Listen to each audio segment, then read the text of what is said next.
basically. All right, so DPoP, going to talk sort of current status, a little bit of an overview, and current open issues, next steps, and so forth. There's my introductory slide. This was taken Frankfurt on my way to a OSW in Stuttgart, where we first sort of conceived of the idea of DPoP, or at least agreed to write it down and try to push it forward. So overview, agenda, like I said, we're going to do just sort of a review, current steps, current status. I don't know why I'm a little nervous. Review and overview of the current status and talk about some open issues and questions and next steps. And so DPoP, the name was sort of coincidentally derived from a sign I saw on S-Bahn in Frankfurt or Stuttgart that night, which was DPoP, shortened to DPoP, but it actually stands for Demonstrating Proof of Possession in the Application Layer. It is currently an active internet draft in the IETF in the OAuth working group, and it aspires to provide a pragmatic and implementable application level sender constraining for access tokens and refresh tokens, and it does so by binding a key pair, kind of in trust on first use style, to those tokens, and the key pair is created or controlled by the client. It came along largely with the demise of token binding in general and the real implementation difficulties around using MTLS. There was a need for something that could be done at the application layer, and that drove sort of the idea of DPoP. I cannot get my... So what is it? Quick-ish overview. Basically, it defines this new artifact, a DPoP proof, which is a JOT, and it's sent as an HTTP header. And the JOT tries to demonstrate a reasonable level of proof of possession of a key held by the client in the context of the particular request. This proof JOT is sent in the same way with mostly the same syntax and semantics for both token requests to the authorization server's token endpoint, and all grant types are included in that, as well as on protected resource requests. The authorization server can use the proof by ensuring proof of possession of the key that's embedded in the proof. It can use that proof to bind tokens to the key. And likewise, the RS uses the proof to verify the bound tokens against that key. Pretty simple, straightforward diagram here. It's the kind you always see with OAuth, and I can't navigate. I really apologize. Really, the only difference is that a DPoP proof is sent in the token request. The returned access token is DPoP bound, indicated by the token type. And then that DPoP bound access token is used on protected resource access using a different scheme, as well as used in conjunction with the DPoP proof header, which proves possession of the key, and then the binding is checked between the two. And assuming that all works, protected resource access is granted. That proof JWT is just sent in a DPoP header. It looks like this. It's a normal JOT encoded the same way and just sent as a common HTTP request header. The anatomy of that JOT or the DPoP proof looks a little bit like this. And I'll go through the individual pieces of it here real quick. It's explicitly typed, which is one of the best practices these days to avoid potential confusion between JOTs. It supports only asymmetric signature algorithms, which is kind of how the proof on or trust on first use works, is the client's just asserting possession of a key by presenting this proof and not anything else. But doing that with a signature over this JOT and including the key in it, only asymmetric signature algorithms are applicable here. As I said, the key is also included. It's included as a standard JWS JVK header in the JOT. So the signed JOT also contains the public key that can be used to validate it. And that's the key then that's being proven possession of. In the claims of this proof, there's a unique identifier which can be used for replay checking by tracking their usage. There's a very minimal amount of info about the HTTP request. This is what sort of binds the proof to some limited context of the request itself. There's an issued at timestamp, and the proof itself should only be valid for a limited time window relative to the creation time, the issued at. There's a hash of the access token. This is only included for protected resource access, which is sent in conjunction with an access token. And then optionally, there's a server side or a server provided nonce, which is only there when previously provided by the server. It may also contain other headers or claims as defined by extension profile deployment specific requirements, kind of common extension point there, but you can jam other stuff in here if needed by a specific profile or whatever. But this is the baseline requirements for the DPoP proof. So to get a bound token, an access token request would look something like this. It says normal access token request, authorization code, grant type. You see the code, some other the normal stuff, and included in here is the DPoP proof JWT included in the header. Assuming that that validates, that's proven possession of the associated private key to the authorization server, and that authorization server issues a bound access token in response and indicates that by including the token type of DPoP here. It's really the only thing that's different on the wire here, but the tokens themselves would be bound internally, or at least not that you can't see it, but they're bound to the key. We'll get to that later. Later on, an access token request with a refresh token, so refresh token grant type looks the same. Same request to the token endpoint, the grant type is refresh token, et cetera, et cetera. The DPoP proof header is included here as well, which similarly does the same proof of possession and can be used to bind new tokens. And similarly can be used to bind the refresh token for public clients and verify that as well. Representation of that public key binding, the DPoP binding in these access tokens is specified for JOTs and introspection response parameters. And that's just as a JKT parameter of the confirmation claim. And that parameter carries the SHA-256 hash of the JWK thumbprint of the DPoP public key to which the access token is bound. So it's really just a hash of the public key that was in the proof. And part of access token and protected resource validation is to check the proof and then check that the fingerprint of the key in the proof matches up to the key to which it was bound via this JKT, which is JWK key thumbprint confirmation method. On protected resource access, then, the authorization header includes the token using the DPoP scheme and must be sent in conjunction with the DPoP proof header.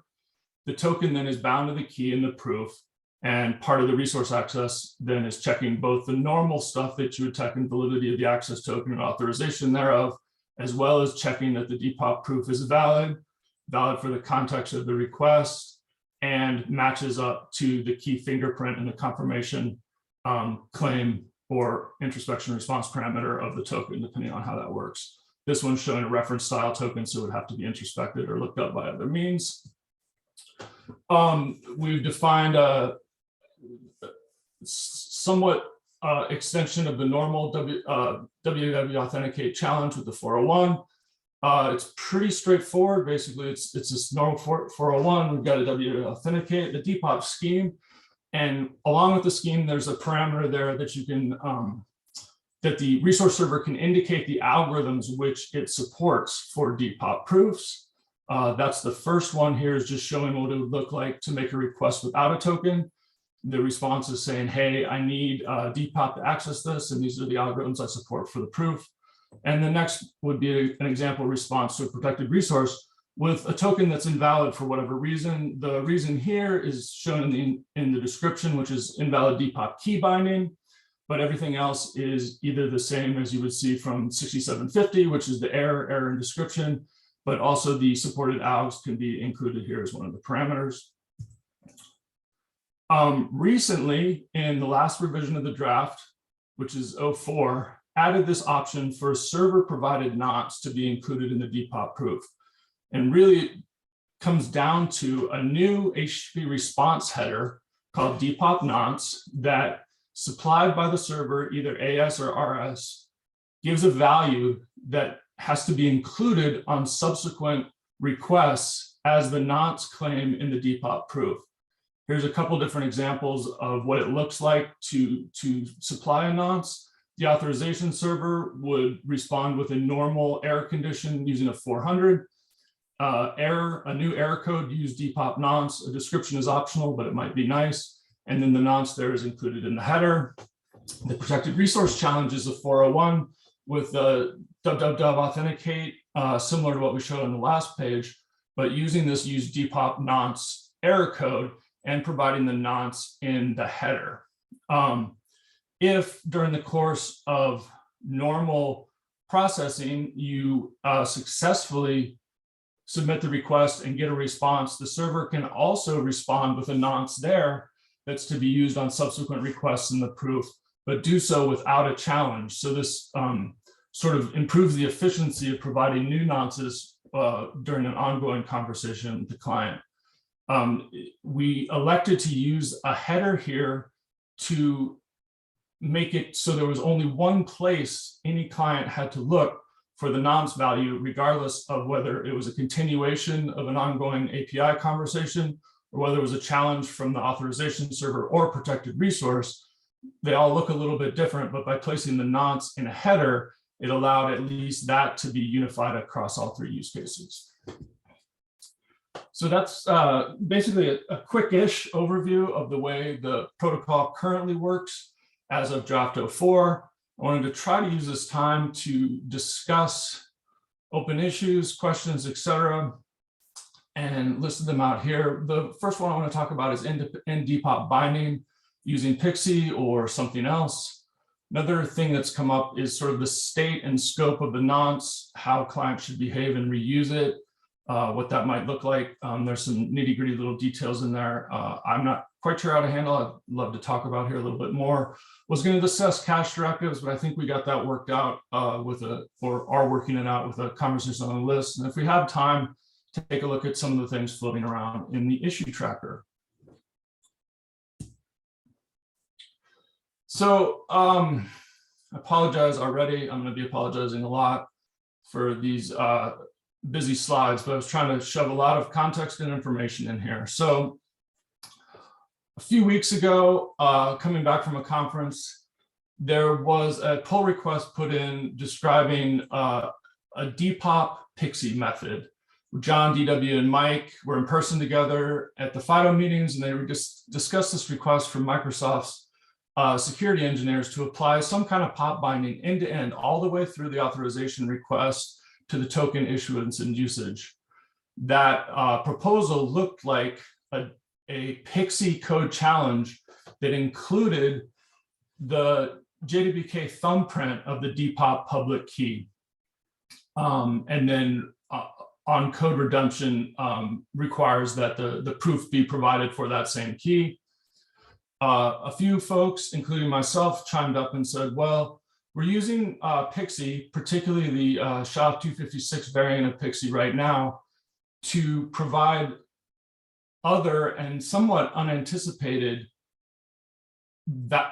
protections and value in terms of preventing code injection. And we can't lose the value of having a unique challenge or verifier per transaction, which is currently being used in the security best practices and OAuth 2.1 and a number of other places as a requirement to prevent code injection, particularly code injection against confidential clients where the code would be replayed through the browser.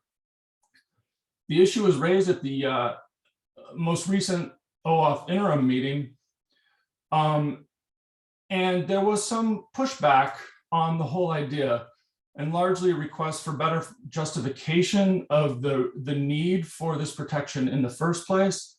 And what felt to me anyway, like a big aggression into a very common fight for the OAuth working group about whether or not the code should be, the one-timeness of the code should be enforced. Sort of an, gosh. I had trigger finger.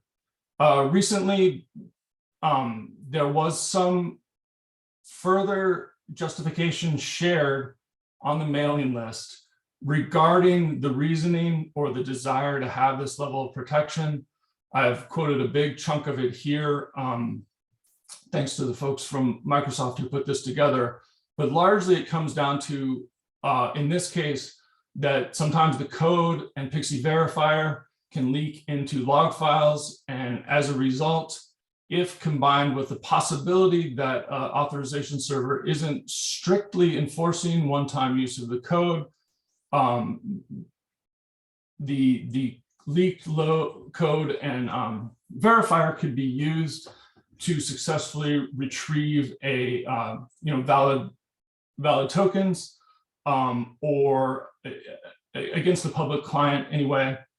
And potentially there's variations on this that don't even rely on the one-time need if an attacker could also somehow interrupt the actual exchange by the client of the code, keep that from happening, and then replay the found or log file found code and verifier. More generally, though, there's certainly potential, despite everything we do, possibility for these artifacts to leak in various ways. This being one described in codified way, but I do believe there's others.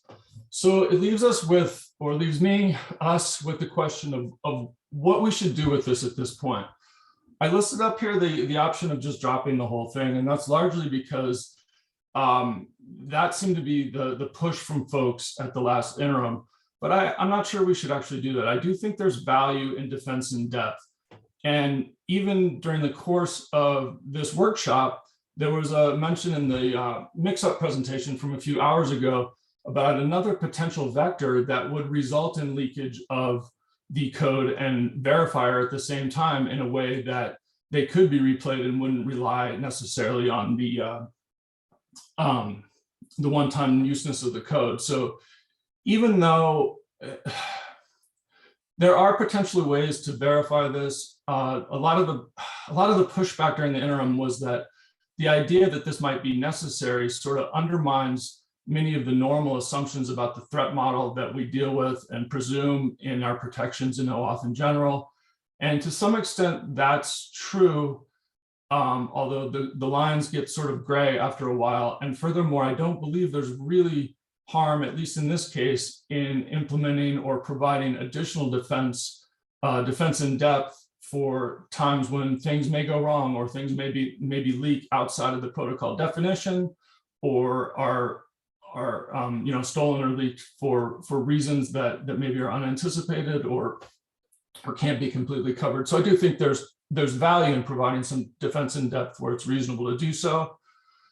Assuming we wanted to do that, though, the existing pull request has some problems in that it undermines what is provided. Doesn't undermine, it replaces the current PXE usage with something else that doesn't give the same protections. So I would want to refine the approach by doing something different. A few options here, I think, would be to do some kind of combined DPoP and SHA-256 PXE method. PXE here really feels like the appropriate place for this because it's doing what it's doing. PXE was defined to allow the authorization code to be bound to some kind of key presented by the client.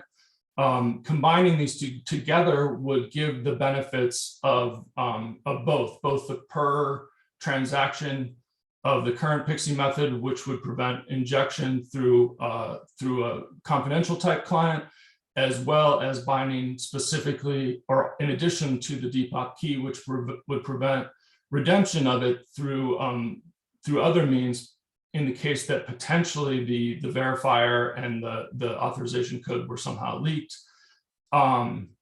If we did go this way, there's some question about how we want to do that, whether we want to concatenate the two and then hash the whole thing, or do just sort of two separate hashes, the JWK thumbprint as well as the SHA-256, and just concatenate them together, potentially with a little delimiter or something to make it easier to split.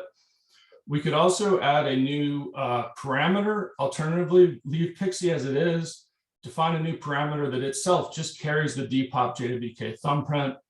This is pretty simple, pretty straightforward. Every time I think about it, honestly, it feels really inelegant. It feels like just throwing more stuff on top of things. even though it's doing something similar to the above, it feels to me rather inelegant. And as we start thinking about a new parameter, there's also the possibility that we could define a new parameter entirely that carries something like a full DPoP proof and provides a little bit more than just the thumbprint, but the opportunity to do some level of the key possession check through the authorization endpoint. It's admittedly a little bit different because it flows through redirect, so it doesn't necessarily provide all the same things. And the more I think about it, it feels just sort of generally improper. I want to mention just quickly, though, then that PAR brings additional considerations and opportunities to this, in that you could do an early check if there's a way to check whatever's being sent against the actual proof that would be sent in the PAR request. We probably also want to avoid redundancy in things like that last option of a full parameter in conjunction with a normal DPoP proof header be really, really awkward.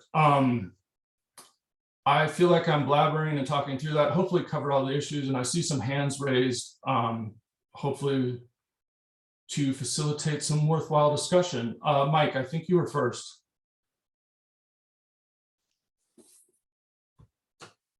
Maybe?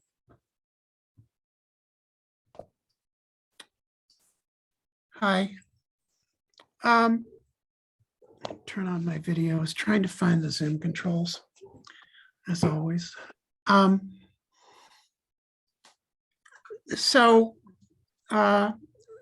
I'm just a few minutes from creating an alternate pull request that illustrates the using a separate parameter.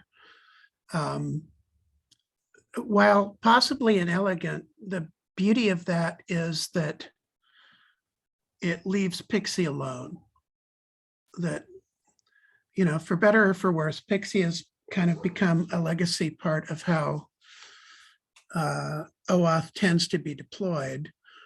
And by using a separate parameter, which can be ignored if not understood, it doesn't force everybody's PXE implementation to change to use the new feature, which I view as a good thing. I'm not presuming that this is how we will do it, but I wanted to make this concrete for people. If real life wasn't so crazy, I would be done with this now, but before the session's over, I will post a link to the new pull request.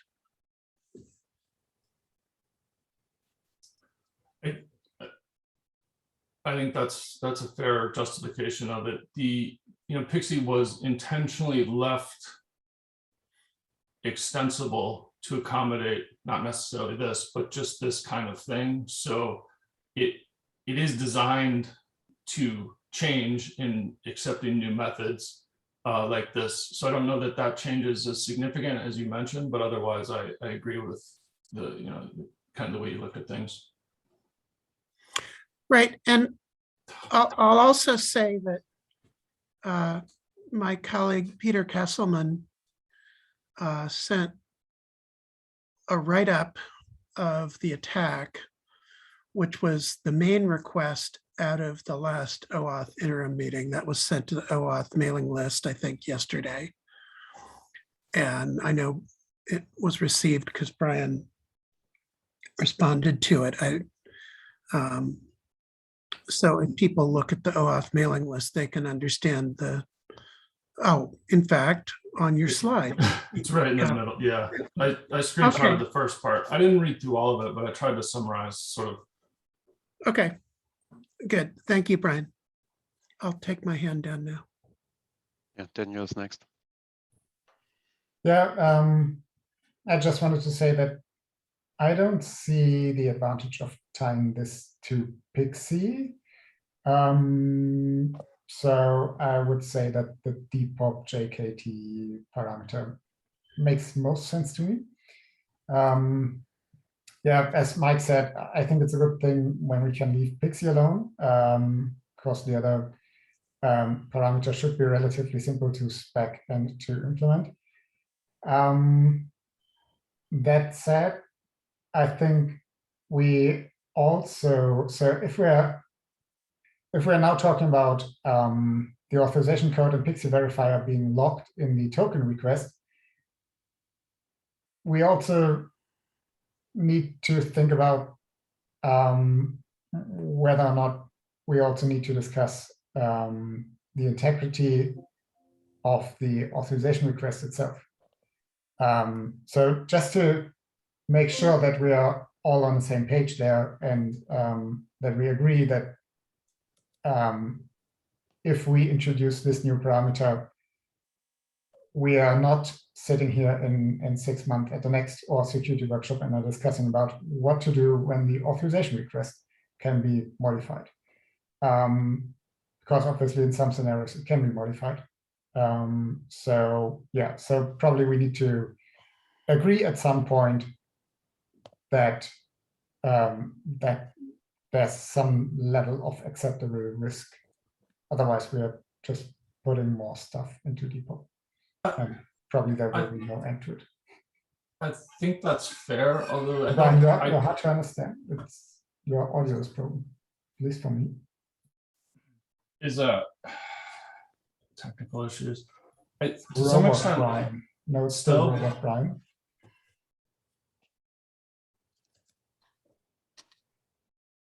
At least for me, I'm not sure what about others. I'm getting some feedback. Is this any better?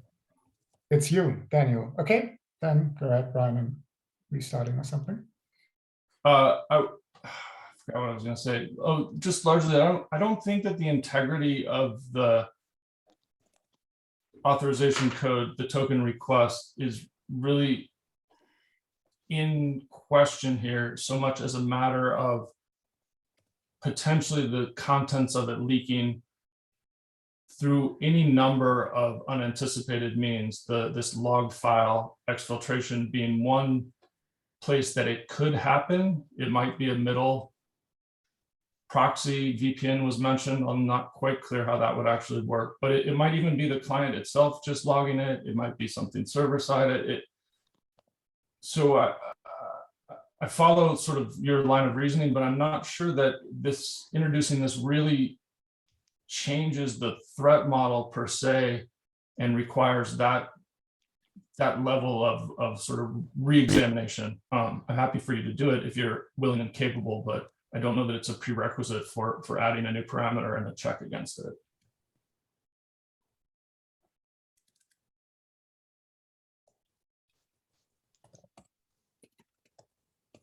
Daniel, do you want to respond, or shall we go with the next question?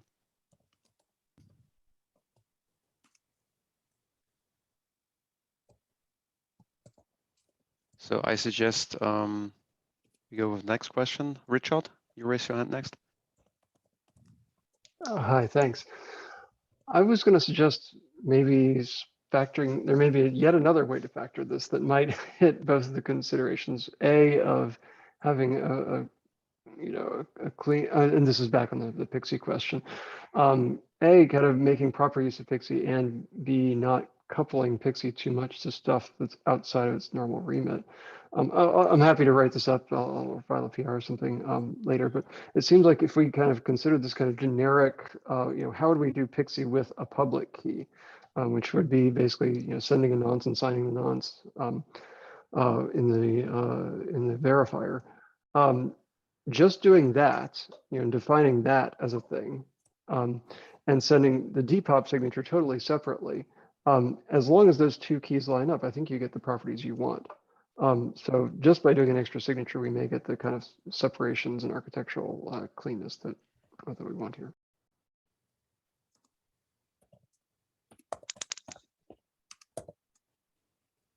But that's literally spur of the moment engineering. Happy to write it down for deeper, proper discussion. I mean, I seem to be the one that, maybe the only one that feels strongly about those architectural properties. So maybe it's less of an issue. I feel like, without fully understanding it, it's an alternative way to accomplish the same kind of things that I was looking at in the combined method, where rather than sort of putting together two pre-images somehow and sending them, you'd be taking some random value, signing it, and sending that through. But then you'd want to account for the potential of also shielding that value. So maybe signing the pre-image, and I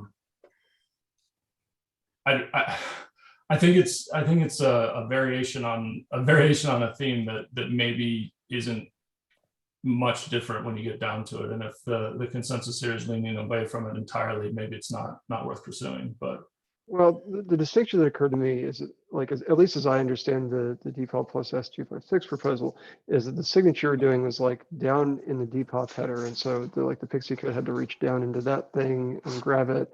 And that's what I understood Mike's point about leaving Pixie alone to be, is that you're kind of requiring Pixie to look outside of the challenge verifier that it had.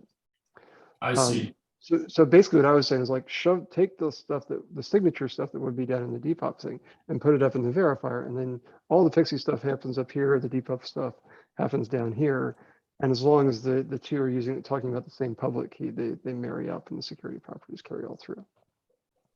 Okay, I follow that. I think your perceived understanding of the architectural objections were a little bit different than mine, though probably equally valid. Yeah, I'll take it and comment on the issues. Yeah, you can comment on it as well. All right, next one is Giovanni. Hi, hello, Giovanni Bartolomeo. I have a question about the current draft, and in particular in section 4.2, where you talk about the payload DPoP proof should contain, you say that an HTTP field is required, the HTTP URI used for the request, without query and fragment parts. When you say the request, do you mean the request to the authorization server or the request to the service provider?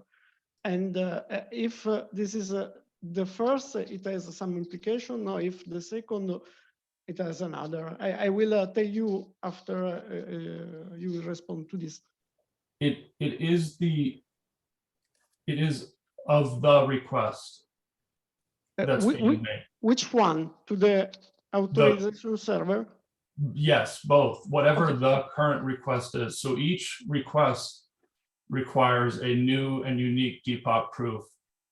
And Okay. the HTU is the content or the target effectively of that proof. So if you're talking to the authorization server, it's the token endpoint. If you're talking to the corrected resource, it's that URI. Does that make sense? So,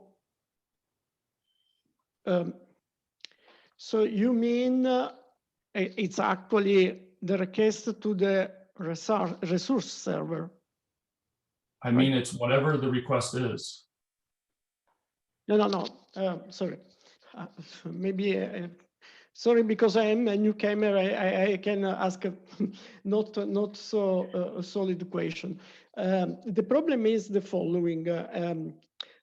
If you include enough information in the signature to identify the resource and the resource server, the service provider you are going to access, then you can avoid some reply attacks. But if you don't include this information, then you are exposed to many reply attacks. In other words, if the attacker steals the DPoP and the DPoP signature is not over sufficient parameter to identify exactly the resource you want to access, you can reuse this DPoP signature potentially, of course, to access several resources on the service provider. So my recommendation is to include the exact URI of the resource, of the target resource you want to access in the DPoP. Okay. So in effect, that's what the HTU and HTM seek to accomplish. Okay. Although they intentionally omit the query component due to a goal of simplification and interoperability. Signing over the query component is and size. So it's meant to be a compromise, and further protections such as one-time use through checking the JTIs against the used list for that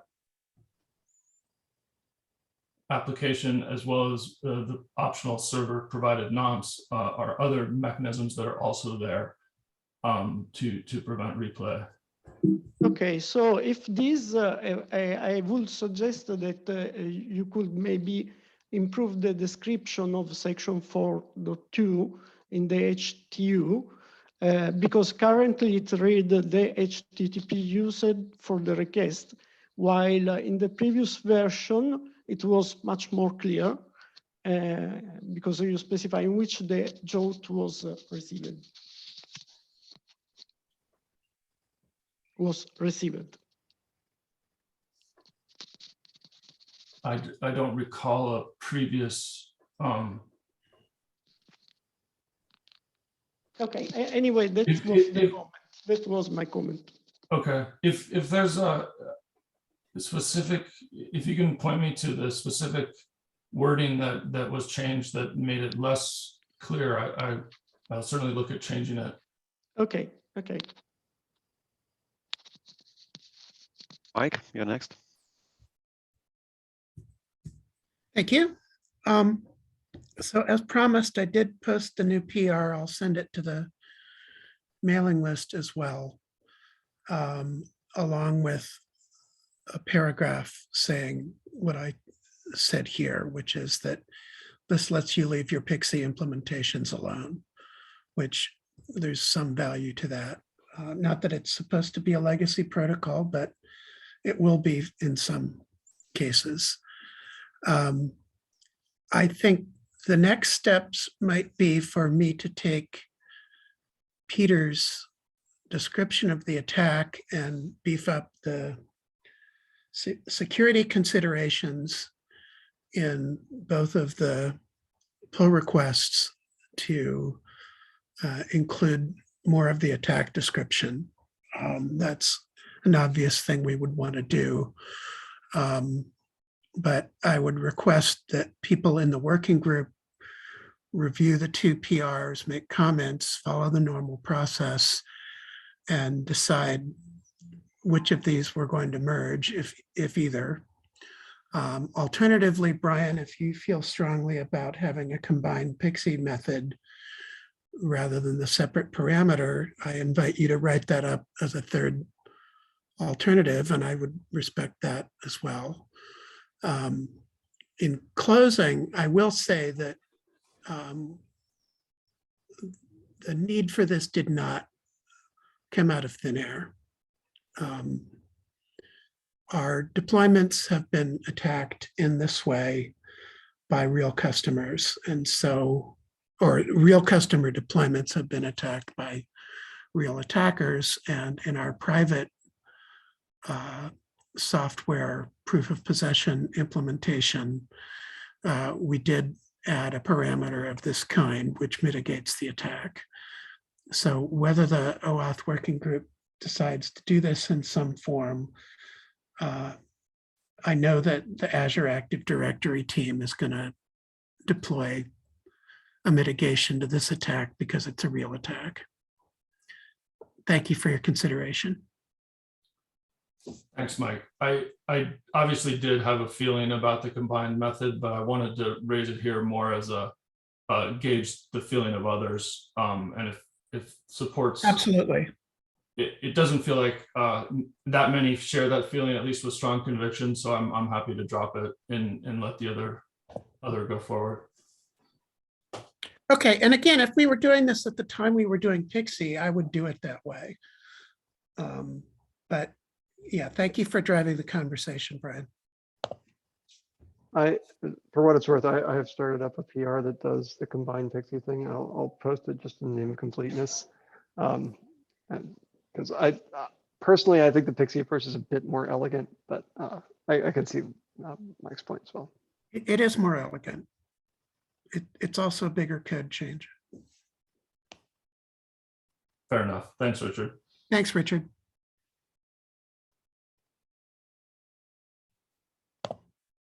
All right, I think we got at least next steps, path forward on that. So thanks again for doing that, Mike. We'll take a look at it next or after. But next, I want to touch on why I can't use the computer. There we go. I apologize even more in advance for this slide, but this is an issue that's come out of the Nonce functionality that I'm struggling to even fully articulate, let alone solve, but I think it is significant enough that we need to do something about it. So try to describe it here a little bit. Mike and Philip had what I thought were similar comments on it, although I think maybe the similarity was just superficial and in my mind as I tried to lump them together. But really, either way, it sort of comes down to that stateful handling of these server-side nonces, as Neil said here, and that the client can reuse the same nonce until the server sends a new one. So I don't know if that was fully clear in the previous piece, but if after the challenge a nonce is presented, the client continues to use it until a new header supplies a new nonce, either through challenge or through the normal course.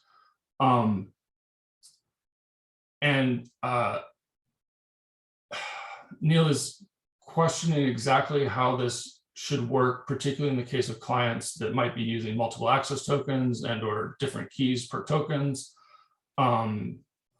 etc. Potentially trying to require that a client has to somehow synchronize nonce values across a cluster of its own servers if it's in a distributed system. I think absolutely not, but it's a question that came up in his mind, and getting the draft to sort of provide some guidance or discussion around this, I think, is useful. I'm just not entirely sure how to do it. It sort of aligns with Philip's question here, is what exactly constitutes a session in this context, and a session being sort of the scope of continued or reuse of a single nonce, which is complicated by the fact that HTTP is stateless, and we need to address it somehow.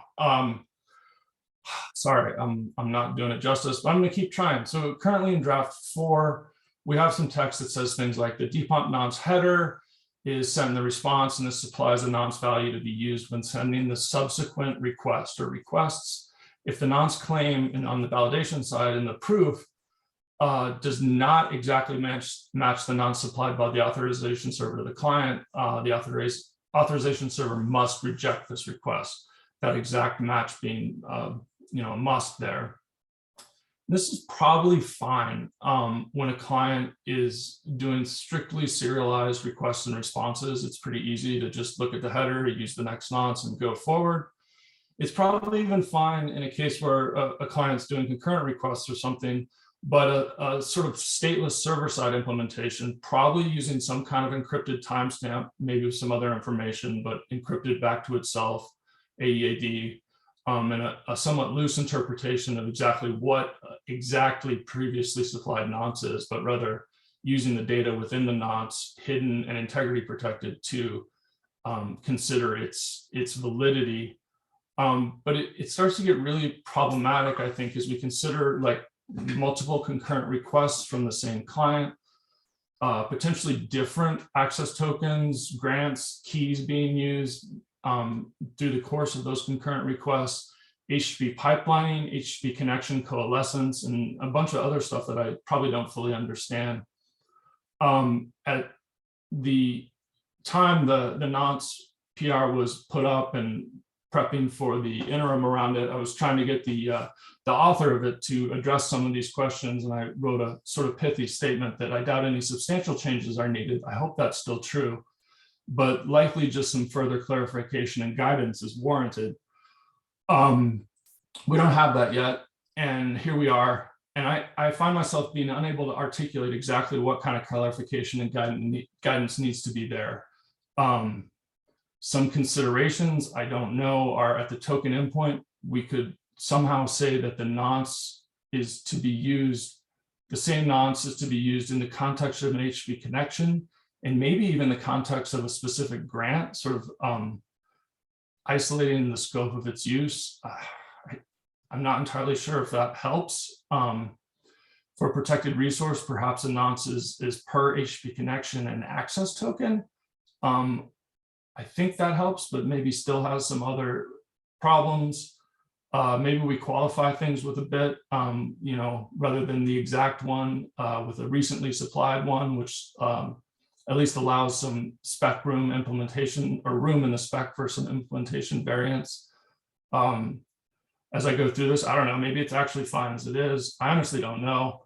Note that I did fight the nonce for a long time, saying that adding a challenge response like this is actually a lot harder than it seemed on first glance, and I think this is proving some of that out. But this feels like we need to do something here. I don't know what that is, maybe something else. And I think circling back, a lot of my concerns here are about you know, making sure interoperability works okay and things work smoothly. I do believe, and he might say it here in a moment, that Philip was also worried or otherwise worried about performance concerns and tried to avoid unnecessary round trips with this stuff. So yeah, again, I apologize for the messy slide and the poor explanation, but maybe it's enough to spark some conversation about how we could move forward with this. Torsten, you want to moderate? Yes, indeed. Mike is next. Thank you. As a reminder, the ability to reuse the nonce is there to prevent additional round trips, that it then becomes a decision by the server how often to Yeah. refresh the nonce. So I think that's a good thing. So to Philippe's, I think, comments about extra round trips, we're certainly against extra round trips when they're not absolutely necessary. It does come at a cost of potentially maintaining some state. An implementation trick that the Microsoft engineers use is they use the nonce to carry some state in an encrypted fashion. In particular, they're encrypting the timestamp of issuance as recorded on the server in the nonce so that they can do liveness tests in a stateless way because you're being supplied the issuance timestamp every time you get the nonce. Whether that helps people think about how they might want to build it on their servers, your mileage may vary, but it need not just be an opaque value. It could be encrypted to you and something meaningful to you as the server. I realized I was speaking quickly and probably not very clearly, but that was the expected implementation or something similar to that with some kind of encrypted timestamp here in the middle. And in many cases, I think if that's the approach that's being done, things will work out okay. But at the same time, it's arguably not in line with the exact wording in the document right now. And people either without that level of creativity or the background knowledge and history of these kind of discussions might interpret what's written there as disallowing that kind of approach. And I think it would be fine to add an implementation note that this is an approach that's permitted by the specification. I think to Brian, sorry, Philip here, to what Brian just said, that, you know, the current text could seem like it is prohibiting this kind of behavior. It may be the case for the second bullet point that you have in there, but I don't see it that way, because either way, if I have multiple nonces at a given time that I would accept that I have sent out to different clients, or even to the same client, let's say instance, it is still a nonce that the client received from the server. And you know, it's not the latest one that I have sent that only needs to be accepted. So similar to what Mike described, I thought of a way where I don't need to keep track of, I don't need to keep my clock synchronized. I don't need to keep track of a state. I just have a, you know, unique unique HMAC key on the server, and I do kind of a TOTP scheme where I have a set of 5 nonces at a given time that will be accepted. When I require the client to send one, I always give the freshest one, but it's also the, the most stale one that I would also accept so long as it is within the window. Exactly how TOTP works. And I imagine, and that's one of the questions that I asked to confirm, the purpose of the nonce is to enforce freshness on the DPoP proof. It has no other meaning. It has no other purpose. That's right. Okay, so that's question answered. Great. Whether it's TOTP or encrypting to myself the issuance timestamp, it doesn't matter. I think both are okay. But where I get a headache is when I consider a client implementation or client software implementation that is deployed on a server farm, and all of a sudden it is dealing with an authorization server that doesn't do this, that maybe implements some of the points that Brian has brought up below, like, the nonce is per HTTP connection, or it's per HTTP connection and an access token. And then I actually am required as a client to keep track of this in order for my software to perform efficiently. Because if I don't, I'm going to fall into that serialized state where I'm just going to do blind request, and most of the time I'm just going to repeat it again with the nonce that I have just received. And unless we put language in there to say, this is how you should do it, I don't see myself writing efficient client software. I don't see anyone writing efficient client software, because if the server behaviors differ, it is hard to imagine one. I don't see the server behaviors differing in ways that affect how you write the client. Well, so if one server decides to change the nonce depending on the access token value, and the client doesn't know, it's just going to use the last nonce. Yeah, but the And then server another server always comes. tells you when to start using the new nonce, no matter how the server implements it, and the protocol is described for doing so. Right, but similar to, we don't want to keep we don't want to keep track of the different states on the authorization server. The client software wants to do the same. I don't want to keep track of all of those nonces per channel that the different authorization servers may come up with. Maybe I'm being simplistic, but a normal client is going to talk to one authorization server and get one access token at a time. Yeah, there's possibilities of clients that do more complicated things than that. But if they're doing the more complicated things, don't they're think gonna have about to- one single client. Think about a client software that is deployed and it is handling authorization and authentication requests for multiple users. It's one instance of a software. It's not handling users one by one. It's handling all of them at the same time. Sure, and in that case, it's going to have per user state to begin with. Sorry, can you repeat that, Mike?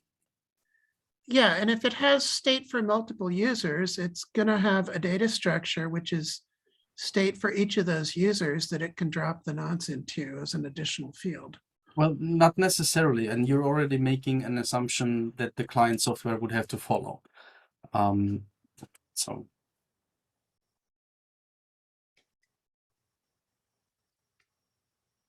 we've got 4 minutes to go, just to let you know. Philip, some of the things I said, like per HTTP connection, were actually in my mind meant to simplify and allow clients or servers to make assumptions that would work better, but the way you were reading it actually flipped that on its head. So yeah, it made my headache worse. So that means it's probably the wrong thing. But do you have thoughts on